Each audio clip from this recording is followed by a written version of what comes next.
परिवार छोटा हो, सुखी हो, सीमित हो, इसका कोई भी व्यक्ति विरोध नहीं कर सकता। बिल्कुल परिवार छोटा होना चाहिए, लेकिन जब अभी हमारे चर्चा में तोमर जी अभी जब बोल रहे थे तो उन्होंने कहा कुछ रूढ़िवादी लोग विरोध करते हैं। उनको शायद याद नहीं होगा मान्यवर, जब 1975 में इस देश में इमरजेंसी लागू हुई थी तो उस वक्त की जनसंघ, जो मौजूदा भारतीय जनता पार्टी बन गई है, उसने तो नसबंदी कानून का विरोध किया था मान्यवर। नसबंदी कानून के खिलाफ ये लोग खड़े थे, ये इनका इतिहास है। जेलों में गए थे, जेल भरा था इन लोगों ने। और जो सरकार नसबंदी लेके आई थी, उस सरकार की नसबंदी कर दी थी इन लोगों ने, उस सरकार की नसबंदी कर ली थी। और बड़े चालाकी से बिल लाया गया माननीय राकेश सिन्हा जी के द्वारा। यह कानून ना तो नरेंद्र मोदी जी के ऊपर लागू होगा, ना तो योगी आदित्यनाथ जी के ऊपर लागू होगा, ना तो खट्टर साहब के ऊपर लागू होगा, ना भागवत जी के ऊपर लागू होगा। और मैं भी सौभाग्यशाली हूं राकेश सिन्हा जी, मेरे भी 2 ही बच्चे हैं, मेरे ऊपर भी आपका कानून लागू नहीं होगा। कि अभी एक जनसंख्या नियंत्रण का विधेयक आया उत्तर प्रदेश में, वो विधेयक में पढ़ रहा था, उसमें लिखा अगर 2 से ज्यादा बच्चे हुए सरकारी नौकरियों में पाबंदी, अगर 2 से ज्यादा बच्चे हुए सरकारी नौकरियों में प्रोन्नति से पाबंदी, अगर 2 से ज्यादा बच्चे हुए जिला पंचायत का चुनाव नहीं लड़ सकते, बीडीसी का चुनाव नहीं लड़ सकते, ब्लॉक प्रमुखी का चुनाव नहीं लड़ सकते, नगर पालिका की चेयरमैनी का चुनाव नहीं लड़ सकते। क्यों भाई, सारी शुरुआत नीचे से करोगे। एक कानून बनाए, अगर आप बना रहे हैं तो आप लिखिए 2 से ज्यादा बच्चे होने वाला प्रधानमंत्री नहीं बन सकता, 2 से ज्यादा बच्चे होने वाला सांसद नहीं बन सकता, 2 से ज्यादा बच्चे होने वाला विधायक नहीं बन सकता, मुख्यमंत्री नहीं बन सकता, खाली प्रधान नहीं बन सकता।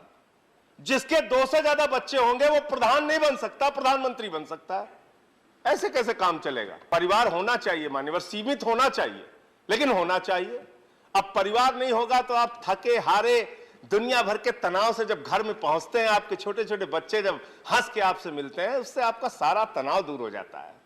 जब परिवार होता है तो आपको चिंता होती है बच्चे की फीस की, आपको चिंता होती है नौजवान होने पर उसके रोजगार की, आपको चिंता होती है बहती हुई बढ़ती हुई महंगाई की, आपको चिंता होती है बेरोजगारी की, अशिक्षा की, स्वास्थ्य की व्यवस्था की। मानव इसलिए परिवार होना बहुत जरूरी है और परिवार का महत्व हम सबको समझने की आवश्यकता है मान्यवर। कि माफियाओं में भी एक अलिखित समझौता होता है कि भाई हम लोग आपस में लड़ेंगे लेकिन एक दूसरे के परिवार को नहीं टच करेंगे। यानी माफिया भी परिवार के महत्व को समझता है। लेकिन बहुत दुर्भाग्यपूर्ण घटना हुई पिछले दिनों मान्यवर। 2 दिन पहले बहुत ही दुर्भाग्यपूर्ण घटना हुई और आप लोगों से हाथ जोड़कर निवेदन करना चाहता हूं। हम लोग राजनीति में हैं, एक दूसरे से लड़े, चुनाव लड़े, जीते हारे जो भी परिणाम आए कोई बात नहीं, लड़िए, यह आपका अधिकार है, हमारा भी अधिकार है, हमसे लड़िए। लेकिन अभी 2 दिन पहले क्या हुआ?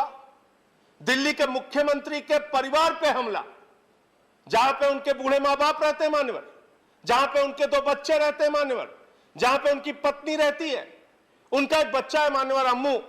जब वहां हमला हो रहा था वो दौड़ते हुए अपनी मां की तरफ गया, उसने कहा मां पापा को बुलाओ, पापा को बुलाओ, गुंडे आ गए, गुंडे आ गए। उस बच्चे को नहीं पता था भारतीय जनता पार्टी के लोग भाजपा के एक सांसद के साथ वहां पहुंच गए। लड़ना है हमसे लड़ो।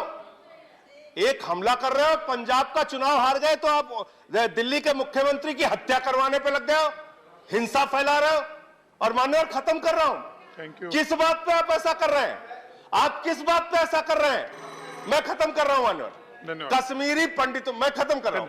आप पॉइंट ऑफ ऑर्डर ले लीजिए। संजय सिंह जी धन्यवाद। पॉइंट ऑफ ऑर्डर सर, मैं खत्म कर रहा हूं। धन्यवाद सर। अंतिम पॉइंट सर, अंतिम रूल अंतिम पॉइंट अंडर विच अंतिम पॉइंट रूल सर, अंतिम पॉइंट। आप अरविंद केजरीवाल के बोलने दीजिए, आपका समय समाप्त खत्म कर रहा हूं बस। सर कश्मीरी पंडितों के दुख में हम सब शामिल हैं, कश्मीरी पंडितों के दुख में आप भी शामिल हैं, हम भी शामिल हैं।